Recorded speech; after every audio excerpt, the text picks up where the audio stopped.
Anar. Ayaz. Anar. Anar. Səkizli iki.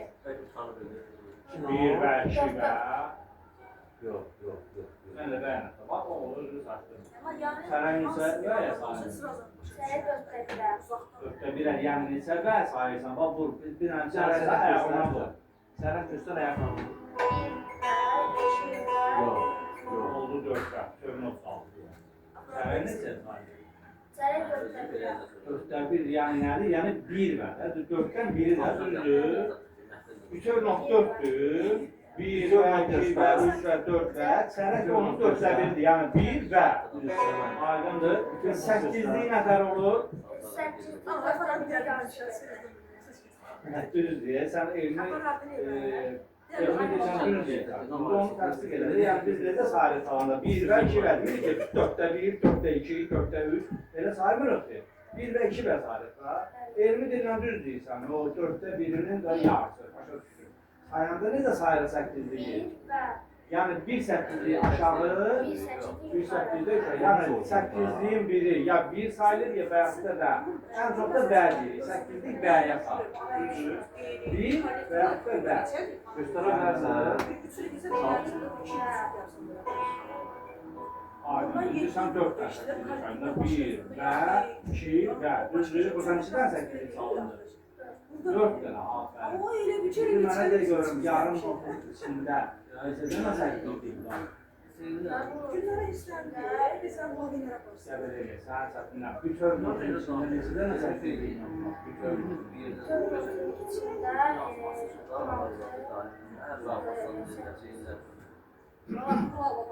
Bunlar hansı bütöv notdan götürülür?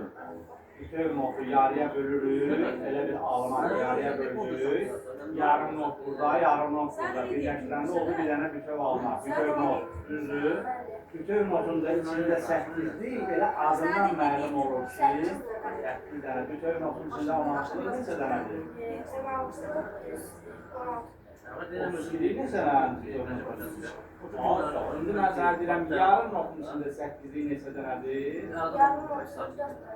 Ay sağ ol, 8'lik bölmüşsən yarıya. 32'lik neçə dənədir, onu da bölmüşsən yarıya. Aydın olur. Ben sabidə deyirdim. Musiqidə riyaziyyat var. Musiqidə hətta xarici dil var. Musiqidə idman var. Musiqidə bütün fənlər var. Musiqidə bilən bütün hamısını yaxşıdır. Sən onsuz eləməsin deyil də. Bax, hamısı ikiyə bölünür. Güzel riyaziyyat da. Hamısı ikiyə bölünür. Bütövdən yarım almaq üçün bütöv ikiyə bölünür, yarım olur. Yarımdan çərək almaq üçün yarım ikiyə bölünür, çərək olur. Ay sağ ol. Biz sənə bəyəxanı qoyuyoruz. Sağ ol, sən özü sən tüfəqoğlu da edirsən burada. Yox, anar maşallah. Maşallah, ha, maşallah. Hoşum gəldi. Digər uşaqlardan da fərqlidir. Notun altında nöqtə olur, o nədir? Yox, yanında nöqtə olur, yazıqlar. Altında nöqtə olur. Yanındakı nöqtəni bilirsənsə, altındakı mütləq bilirsən. Yox, onu desin. Koyun zaten. Bir var, notun yanında nöqtə qoyurlar. Bir də var, notun altında. Altında olan da o not kəskin şəkildə, qısa şəkildə çalınır. Bir var, do, re, mi, fa. Altına do, re, mi, fa'nın nöqtə qoyanda altına a yanına yox. Oraya pop, re, mi, fa, qırqırar. Yaxşı. Buna deyilə staccato. 30 üstündə rəqəmlər var, o nəyə bildirir? Hə. Sen kimden ben Əksən. Aksında onda nə olur? Rəqəmin yanında nəsə olur, aksında olanda? Açıq olanda Yox, bildir. Sən hardan bilirsən ki, bunu aksında salacam, yoxsa köksündə salacam? Sarı sində yazılandı, dairə açısında da yazılır. Necə tutulur? notun yerinə baxılır. Necə? Bax, yazılır, misal üçün, mötərizənin içində 3. O harada salınır? Açığın üçüncü olmaz. Yox, ya. Mötərizədə olan. Əsas mötərizədə olan. Mötərizədə olan. Bilir yadından çıxar. Aksında barmaqlar var, sarısında bir də köksündə. Düzdür. Aksında adi qaydada barmaqlar yazılır. 1, 2, 3 və yaxud açıq. Çift dairə şəklində. Sarısında olanda dairə də mötərizənin içində olur. Bir rəqəmdə mötərizənin içində olur. 2 də 3 də mötərizənin. Deməli bu sarısında salınacaq. Köksündə olanda həmən rəqəmlər mötərizə yox. Sadəcə rəqəmlərin altında yanında nöqtə olur. Kitabın açıq, bilir. Ana, sal görüm, başqa nə salacaqdır? Muğam deyirdim salacaq. Mənim maraqlı oldu. Mahur rəngi. Mahur rəngi. Allah.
Dinara salam.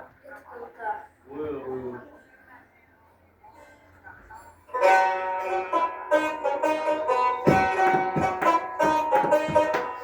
Bir dəqiqə. Ama bu rəqsin xüsusiyyəti odur ki, bunu tərslər olsun ki, indi analarının dənələrinin bunu oxumurlar. Biz məsələn, mən uşaq olanda yuxudan oyananda nənəm sevinirdi, mənə üçün bunu oxuyurdu. Bu ağır rəqsin, nənələr üçün. Sən yazı var, tanki nəfəs edirsən. Bir də ağır gör. Dam, da dam, da da da da dam, dam da, hə, getdik.